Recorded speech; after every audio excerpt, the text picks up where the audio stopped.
नमस्कार दोस्तों, सब कुछ ताज़ा में एक बार फिर से आपका स्वागत है। तो दोस्तों, आज हम आपको खांसी व निमोनिया के लिए घरेलू उपाय बताने जा रहे हैं।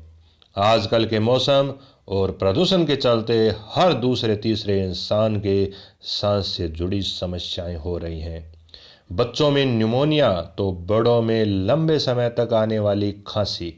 यदि आपको भी लंबे समय से खांसी आ रही है, पहले हम आपको यही हिदायत देंगे कि आप किसी डॉक्टर से कंसल्ट कर सही जांच करवाएं, क्योंकि इससे आपको टीबी की शिकायत भी हो सकती है। यदि आप ऐसा कर चुके हैं और टीबी भी नहीं है, फिर भी लंबे समय से खांसी आ रही है, तो आपको टेंशन लेने की बिल्कुल भी ज़रूरत नहीं है, क्योंकि इसका इलाज हमारे पास है।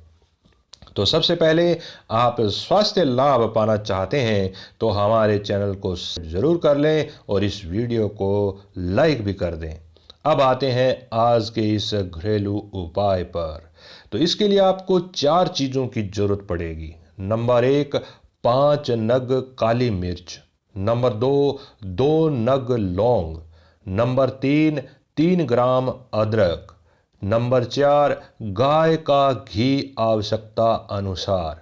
यह एक टाइम की खुराक है।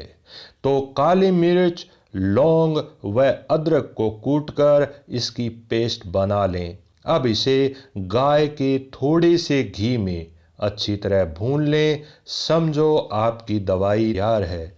इस दवाई को 1 चम्मच मात्रा में सुबह व शाम दोनों समय लेना है।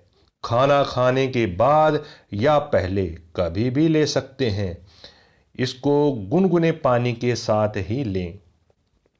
इसमें आपको तली हुई व ठंडी चीज़ों का परहेज रखना है।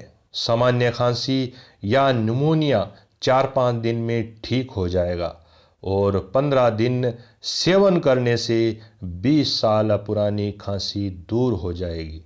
इस वीडियो में फिलहाल इतना ही। अधिक जानकारी के लिए आप हमें कमेंट करके भी पूछ सकते हैं। इस वीडियो को लाइक व शेयर ज़रूर करें। धन्यवाद।